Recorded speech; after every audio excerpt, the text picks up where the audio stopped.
13 जून 2025 की सुबह तमिलनाडु के नागापट्टिनम तट पर कुछ ऐसा हुआ जिसने स्थानीय मछुआरों और वैज्ञानिकों दोनों को हैरान कर दिया। रोज की तरह मछुआरे समुद्र में जाल डाल रहे थे, लेकिन जब एक नाव किनारे लौटी तो उसमें फंसी थी एक अजीब सी मछली। लंबी, चमकदार, चांदी जैसी त्वचा, लाल धारियां और बड़ी बड़ी आंखें। गांव के कुछ लोग घबरा गए, कुछ ने वीडियो बनाना शुरू किया और कुछ ने इसे डूम्सडे फिश कहकर डर फैलाना शुरू कर दिया। पर वैज्ञानिक दृष्टिकोण से देखा जाए तो यह मछली है ओरफिश, जिसका वैज्ञानिक नाम है रिगेलिकस ग्लेसन। यह एक डीप सी स्पीशीज है जो सामान्यतः समुद्र की सतह से 700 से 1000 मीटर गहराई में पाई जाती है। यह दुनिया की सबसे लंबी हड्डीदार मछलियों में गिनी जाती है और इसकी मौजूदगी बहुत दुर्लभ होती है। ऐसे में इसका अचानक सतह पर आना अपने आप में ध्यान देने योग्य घटना है। वीडियो को लाइक कर चैनल को सब्सक्राइब जरूर करें। ओरफिश आमतौर पर इंसानों की नजर में नहीं आती क्योंकि ये बहुत गहराई में रहती है, जहां सूरज की रोशनी भी नहीं पहुंचती। वैज्ञानिकों के अनुसार जब ओरफिश सतह पर दिखाई देती है तो इसके पीछे कई संभावित कारण हो सकते हैं, जैसे कि गंभीर बीमारी, समुद्री दिशा भ्रम या समुद्र के नीचे दबाव और तापमान में अचानक हुए बदलाव। लोक कथाओं में, विशेष रूप से जापान में, इसे ryugu no tsukai यानी समुद्री देवता का दूत कहा गया है।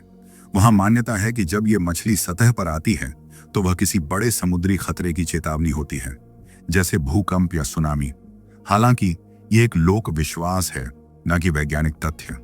अगर हम पिछले घटनाओं को देखें तो जापान में 2009 से 2011 के बीच दर्जनों ओरफिश देखी गई थी और फिर 11 मार्च 2011 को आया था टोहोकू अर्थक्वेक, 9.0 तीव्रता का एक विनाशकारी भूकंप।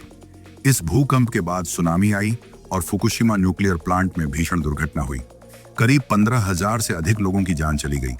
इस त्रासदी के बाद जब वैज्ञानिकों ने आंकड़ों की समीक्षा की तो पाया कि भूकंप से पहले तटों पर ओरफिश की सक्रियता अधिक देखी गई थी। यही कारण है कि कई लोग मानते हैं कि यह मछली भूकंप से पहले समुद्र की हलचलों को महसूस कर सकती है। लेकिन सवाल यही है, क्या यह सिर्फ एक संयोग था या एक पैटर्न? इसी तरह 2007 में पेरू के समुद्र तट पर 2 ओरफिश देखे गए थे और उसके कुछ महीनों बाद वहां समुद्र के नीचे तीव्र भूकंपीय गतिविधि दर्ज हुई थी। 2010 में फिलीपींस में 2 मृत ओरफिश तट पर मिली थी और जल्द ही वहां 6.3 तीव्रता का भूकंप आया। 2020 में मेक्सिको में ओरफिश की एक वीडियो वायरल हुई और लगभग 8 हफ्तों के भीतर वहां समुद्री क्षेत्र में हलचल दर्ज की गई। ये घटनाएं संयोग हो सकती हैं या शायद संकेत भी। कुछ वैज्ञानिक इस थ्योरी को गंभीरता से लेते हैं। उनका मानना है कि समुद्र की गहराई में रहने वाले जीव, विशेषकर ओरफिश जैसे स्पीशीज, टेक्टोनिक गतिविधियों को पहले महसूस कर सकते हैं। जब टेक्टोनिक प्लेट्स हिलती हैं तो समुद्र के अंदर दबाव, तापमान और इलेक्ट्रोमैग्नेटिक क्षेत्रों में बदलाव आता है। ये बदलाव कुछ जीवों के व्यवहार को प्रभावित कर सकते हैं। यदि ओरफिश असहज महसूस करती है तो वह ऊपर की ओर आ जाती है, पर इसका यह मतलब नहीं कि वह जानबूझकर चेतावनी देने आ रही है। यह सिर्फ उसका इंस्टिंक्ट है, डर की प्रतिक्रिया। लेकिन दूसरी ओर कई मरीन बायोलॉजिस्ट इस बात से सहमत नहीं हैं। उनका कहना है कि ओरफिश का सतह पर आना केवल पर्यावरणीय बदलावों, बीमारी, प्रदूषण या ग्लोबल वार्मिंग की वजह से हो सकता है। वैज्ञानिक दृष्टिकोण में जब तक किसी घटना का ठोस डेटा साक्ष्य नहीं होता, तब तक उसे सिद्ध तथ्य नहीं माना जा सकता। अब बात करें भारत की। नागापट्टिनम जिस क्षेत्र में स्थित है वो बंगाल की खाड़ी के पश्चिमी किनारे पर है और यहाँ की टेक्टोनिक बाउंड्री इंडियन प्लेट और बर्मी प्लेट के बीच है।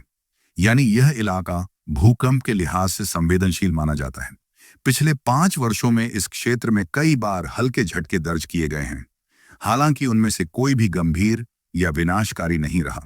फिर भी वैज्ञानिक मानते हैं कि छोटे छोटे झटके कभी-कभी बड़ी टेक्टोनिक हलचल की तैयारी का संकेत हो सकते हैं।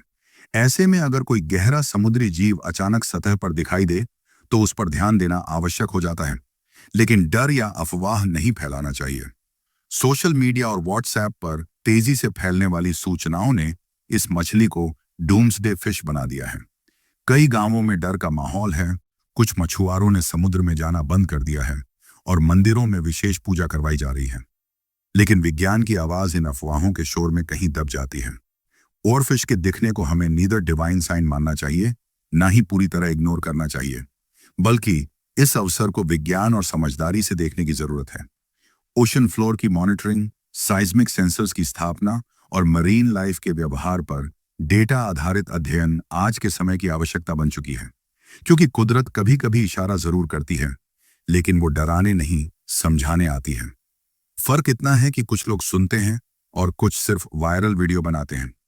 नागापट्टिनम की वो मछली अब भी वैज्ञानिक जांच के तहत है, शांत, स्थिर, लेकिन हमारे लिए सवाल छोड़ गई है। क्या हम इस बार समझेंगे या फिर इसे भी बाकी चेतावनियों की तरह भूल जाएंगे? अगर आप चाहते हैं कि ऐसी बातें सिर्फ सोशल मीडिया की भीड़ में खो ना जाएं, तो चैनल को सब्सक्राइब करके हमारी मदद करें। आपकी एक क्लिक हमें और गहराई से रिसर्च करने की ताकत देती है।